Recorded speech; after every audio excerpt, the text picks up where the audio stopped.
जागो लोगों जगत के,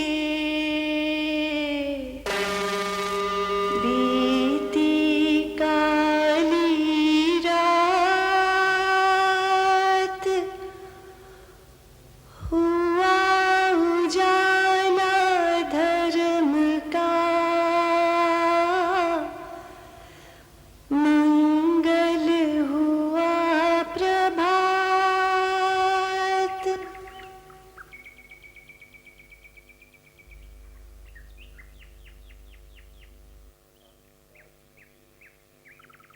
अध्यात्म के ऊंचे शिखर तक पहुंचने के लिए 3 महत्वपूर्ण सोपान होते हैं। शील, समाधि और प्रज्ञा। शील का पालन करके ही सम्यक समाधि का अभ्यास होता है। शरीर और वाणी से ऐसा दुष्कर्म करते रहें जिससे कि अन्य प्राणियों की सुख शांति भंग हो, उनके हितों को हानि पहुंचे, तो हम समाधि के सोपान पर आगे नहीं चढ़ सकते। क्योंकि जब जब शरीर और वाणी से कोई दुष्कर्म करेंगे तो पहले अपने मन में मैल जगाएंगे। मैल जगाएंगे तो समाधि सम्यक नहीं हो सकती, शुद्ध नहीं हो सकती। जड़ समाधियां भले प्राप्त हो जाएं, और जिस मार्ग का लक्ष्य ही ये है कि चित्त को नितांत निर्मल करना है, विकारों से विमुक्त करना है, तो सम्यक समाधि का ही अभ्यास करना पड़ेगा। शील का पालन इसलिए भी करेंगे कि शील का पालन करते हुए हम किसी पर कोई एहसान नहीं कर रहे हैं।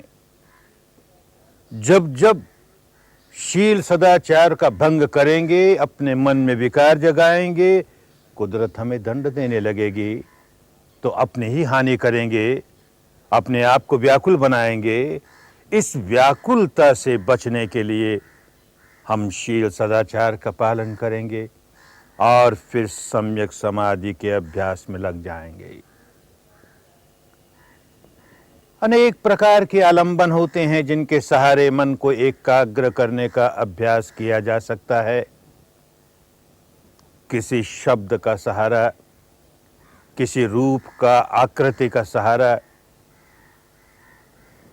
लेकिन इस रास्ते पर, जो रास्ता हमें अध्यात्म के शिखर तक पहुंचाने वाला है, हमें ऐसी समाधि चाहिए जो शुद्ध हो, माने जिसका आधार न तो राग हो, न द्वेष हो, और न ही किसी प्रकार की कोई कल्पना हो। मिथ्या आधार नहीं, सत्य का आधार।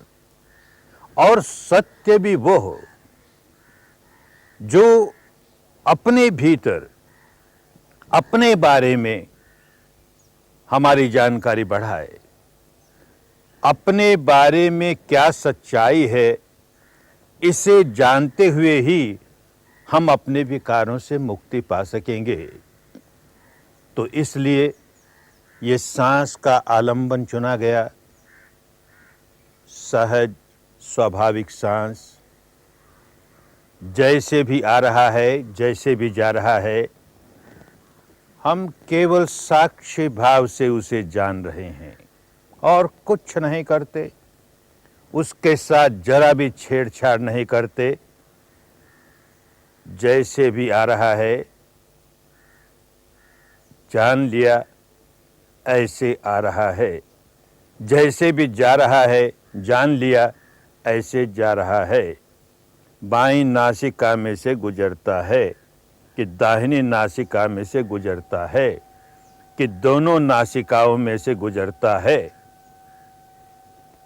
लंबा है कि ओछा है, जैसा भी है, हमें यथार्थ का दर्शन करना है, नैसर्गिक सत्य का दर्शन करना है, तो नैसर्गिक सांस का दर्शन करना है, जैसा भी है। क्योंकि लक्ष्य ये है कि अपने बारे में जानकारी करनी है। मैं किसे मैं किए जा रहा हूं, किसे मेरा मेरा मेरा किए जा रहा हूं। ये सारा शरीर स्कंद जिसे मैं मेरा किए जा रहा हूं, क्या है, कैसा है? और ये सारा चित्त स्कंद जिसे मैं मेरा किए जा रहा हूं, क्या है, कैसे काम करता है? और इन दोनों की मिली जुली जीवन धारा क्या है, कैसे काम करती है? और फिर इस शरीर और चित्त के परे की जो सच्चाई है वो क्या है, कैसी है? ये सब अनुभूतियों के स्तर पर जानना है। किसी ने कह दिया और हमने श्रद्धा के साथ उसे स्वीकार कर लिया तो केवल मानना हुआ। किसी ने कह दिया, हमने उस पर चिंतन मनन किया, बात ठीक लगी, हमने स्वीकार कर ली, फिर भी मानना हुआ, जानना नहीं हुआ। मानने और जानने में जमीन आसमान का अंतर है।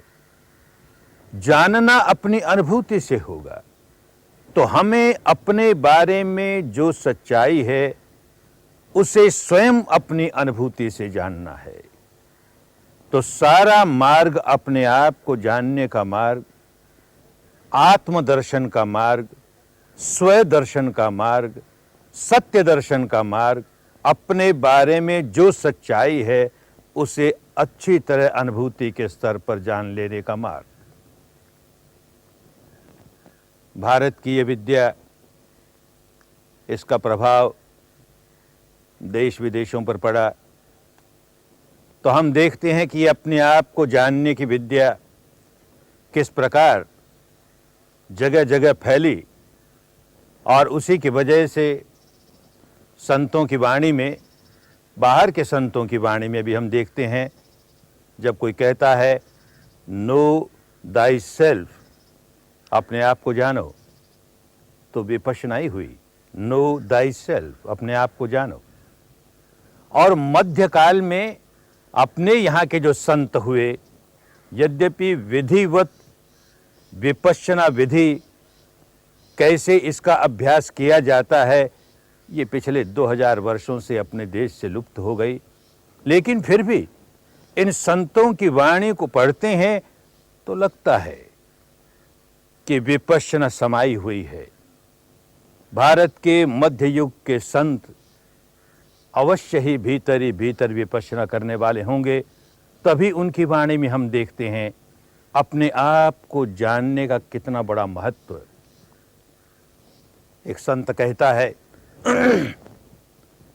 आपो जाने आपो आप, और रोगन व्यापे तीनों ताप। आपो जाने आपो आप, जो स्वयं अपने आप को जान गया, अरे सारे भव तापों से मुक्त हो गया, सारे भव रोग से मुक्त हो गया, त्रिविध तापों से मुक्त हो गया, अपने आप को जान गया। ऐसे ही एक संत कहता है, पंजाब का एक मुस्लिम संत कहता है, अरे संत संत होता है भाई, संत का क्या मुस्लिम और क्या हिंदू और क्या सिख और क्या बौद्ध। जिस व्यक्ति ने अपने चित्त को नितांत निर्मल कर लिया, मैत्री और करुणा के सद्गुणों से भर लिया, जिसका चित्त शांत हो गया, विकार विमुक्त हो गया, वो संत हो गया। तो पंजाब का ये संत कहता है कि हाशम तिणहा रब पछाता, ओ जिणहा अपना आप पछाता। हाशम तिणहा रब पछाता। जिसने अपने आप को पहचान लिया, जिसने अपने आप को जान लिया, उसने रब को जान लिया, परमात्मा को जान लिया, ईश्वर को जान लिया। अरे सत्य ही तो ईश्वर है, परम सत्य ही तो परमेश्वर है। अपने आप को जानते जानते जानते कुदरत की सारी सच्चाइयां अपने आप इनका उद्घाटन होना शुरू हो जाता है। कुदरत का कानून अपने आप स्पष्ट मालूम होने लगता है और फिर कुदरत के कानून के अनुसार चलना आ जाता है। तो चित्त के मैल दूर होते होते होते निर्मल अवस्था तक पहुंचता है, तो अपने भीतर कुछ अनजाना नहीं रह जाता। शरीर और चित्त की सारी सच्चाइयां प्रकट हो जाती हैं और फिर शरीर और चित्त के क्षेत्र का अतिक्रमण करके इसके आगे की सच्चाई, इंद्रियातीत अवस्था की सच्चाई का साक्षात्कार होता है। तो पहले अपने भीतर की सच्चाई क्या है, अपने बारे में क्या सत्य है, उसे जाने। आपो जाने, आपो आप, स्वयं जाने। किसी दूसरे ने अपने भीतर की सच्चाई जानी और उसे शब्दों पर उतारा, हमने उसे सुना और मान लिया, तो जाना नहीं हमने। तो कहा संत ने, जन नानक बिन आपा चीने, कटे न भ्रम की काई रे।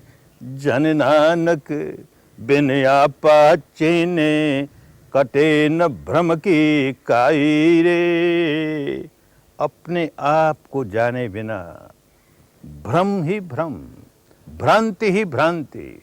जैसे जैसे भीतर यात्रा करनी शुरू करेंगे, वैसे वैसे बहुत स्पष्ट होता चला जाएगा कि अरे कितनी भ्रांतियों का जीवन जी रहे हैं, किस भ्रम का जीवन जी रहे हैं। सच्चाई प्रकट होती चली जाएगी। अपने बारे में जहां सच्चाई प्रकट होनी शुरू हुई, वहां बाहर की सच्चाइयां अपने आप प्रकट होने लगेंगी, क्योंकि कुदरत का कानून समझ में आने लगेगा। जो कुदरत का कानून बाहर काम कर रहा है, बिल्कुल वही भीतर काम कर रहा है। तो भीतर जब कुदरत का कानून समझ में आने लगा, तो अनुभूतियों से समझ में आने लगा, तो सच्चाइयों से समझ में आने लगा, बड़ा परिवर्तन आना शुरू हो जाएगा, जीवन ही बदलता चला जाएगा। इसीलिए अपने यहाँ के संतों ने 3.5 हाथ की काया के भीतर सत्य का अनुसंधान करने की बात कही। 3 हाथ एक अड़धाई, ऐसा अंबर चीनो मेरे भाई। ओ खोजो मेरे भाई, जानो मेरे भाई। ये 3 हाथ और एक ये आधा हाथ, ये 3.5 हाथ की काया के भीतर क्या सत्य है, इस सत्य की खोज करो। इस अंबर की, इस आकाश की, इस अंतरिक्ष की खोज करो। मानो पश्चिम के वैज्ञानिकों को, जो बाहर के अंतरिक्ष की खोज में चले हैं, भारत का ये संत उन्हें चेतावनी देता है, अरे क्या मिलेगा, भीतर के अंतरिक्ष की खोज करो, सारे दुखों से छुटकारा मिल जाएगा, कुदरत का सारा रहस्य समझ में आ जाएगा। अंदर की सच्चाई को जानना है, अनुभूतियों से जानना है, भीतर यात्रा करनी है। तो पहले मन को इस शरीर के दरवाजे पर तो रोकना सीखें। कितना डगमगाता हुआ मन है, कहीं तो स्थिर हो। तो बस जिन दरवाजों से सांस भीतर जाता है, बाहर आता है, यहीं मन को टिकाना है और इतना ही जानना है कि सांस भीतर आया कि बाहर गया, करना कुछ नहीं। न इस सांस के साथ कुछ जोड़ना है, न इस पर किसी बात का आरोपण करना है, न इसे प्रयत्न पूर्वक छोटा या बड़ा करना है, न बाईं नाक से दाहिनी नाक की ओर बदलना है, न दाहिनी से बाएं की ओर बदलना है। जैसा है वैसा है, बस साक्षी भाव से जानना है, तटस्थ भाव से जानना है। किसको तटस्थ कहते हैं? हम तट पर बैठे हैं और नदी बह रही है। नदी का प्रवाह स्वभावतः बह रहा है, हम उसके प्रवाह में कुछ नहीं करते। हम तो तट पर बैठे हैं, प्रवाह तेज है तो तेज है, धीमा है तो धीमा है, और प्रवाह का पानी निर्मल है तो निर्मल है, मैला है तो मैला है, जैसा भी है तट पर बैठे हैं, केवल देख रहे हैं।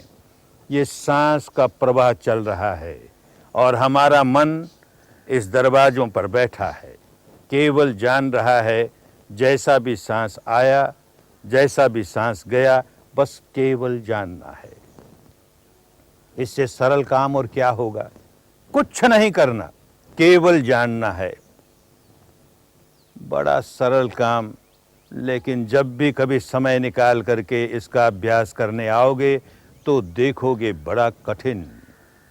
2 सांस भी नहीं जान पाए कि मन वो भागा, 2 सांस भी नहीं जान पाए कि वो भागा,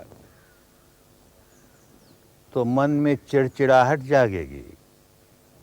अरे कैसा मन लिए चल रहा हूं कि ये इतना सरल सा काम इसे भी नहीं कर सकता, भटकता रहता है। तो मार्गदर्शक कहेगा, अरे नहीं नहीं, चिड़चिड़ाना नहीं, क्रोध नहीं पैदा करना, इसी स्वभाव को बदलने के लिए तो आए हो, सच्चाई को स्वीकार करो। मन भटक गया, इस क्षण मेरा मन भटक गया। जैसे ही होश आया, बस मन भटक गया, इतना ही जाना, कुछ नहीं करना पड़ेगा, मन अपने आप आ जाएगा। फिर भटक गया, होश ही नहीं रहा, भटक गया, फिर होश आया, होश आते ही भटक गया, फिर आ जाएगा। खींचतान नहीं करनी, अपने आप आ जाएगा। यूं करते करते 1 दिन बीते, 2 दिन बीते, तो बैठे थे सांस देखने के लिए, सांस के आवागमन को देखने के लिए, और अपने आप इस मन का भी दर्शन होने लगा। कैसा मन है, कितना भटकता है। तो देखेगा कहां भटका भाई, कहां भटका, कहां गया। अरे कितने विषयों में गया, कोई नोट भी नहीं कर सके। लेकिन बहुत साफ मालूम होगा कि 2 ही विषय में गया है, 2 ही क्षेत्र हैं इसके जाने के लिए। या तो कोई पुरानी बात याद आई, ऐसा हुआ था, ऐसा हुआ था, अब लगा उसमें लोट पलोट लगाने, या कोई भविष्य की बात आई मन में, ऐसा करेंगे, ऐसा करेंगे, ऐसा हो जाए, ऐसा हो जाए, ऐसा तो न हो, ऐसा तो न हो। फिर कोई भूतकाल की बात याद आ गई, फिर ऐसा हुआ था, ऐसा हुआ था। ओ, तो केवल 2 क्षेत्र हैं, या तो भूतकाल में रमण करेगा या भविष्य में रमण करेगा, ये वर्तमान में रमण नहीं करता। कैसा स्वभाव बना लिया। अरे जीना वर्तमान में है, हम भूतकाल में कैसे जिएंगे? जो क्षण चले गए वो सदा के लिए चले गए। दुनिया की सारी संपदा देकर भी उसे खरीद कर वापस एक बार जीना चाहें, असंभव है, गया। और भविष्य जब तक वर्तमान नहीं बनेगा, हम उसमें कैसे जिएंगे? जीना वर्तमान में है। और देखो कैसी आदत बना ली कि जब देखो तब भूतकाल, जब देखो तब भविष्य। ओ, तो जीना नहीं आया, जीने की कला नहीं आई। तो सांस को देखते देखते ये जीने की कला सीख रहे हैं। भाई वर्तमान में आ जा, इस क्षण की जो सच्चाई है उसके साथ रहे। फिर भटक गया, फिर इस क्षण की सच्चाई, फिर भटक गया। ये एक बात समझ में आई अनुभूति पर। और एक बात समझ में आई कि जब जब भूतकाल में गया या भविष्य में गया, किस तरह के चिंतन चले।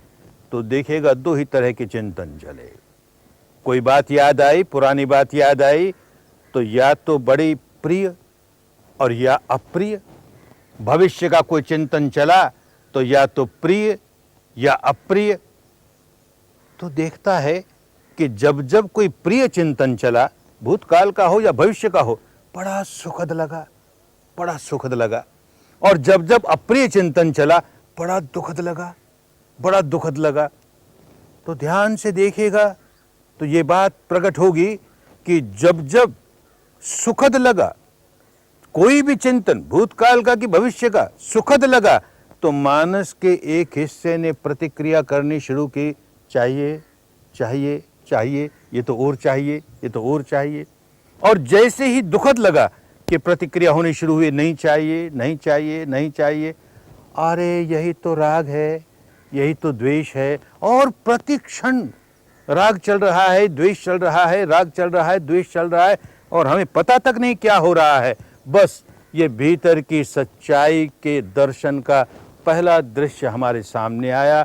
अब आगे बढ़ेंगे तो देखेंगे कितनी सच्चाइयां सामने आने लगी। अपने आप को जाने बिना नहीं होता।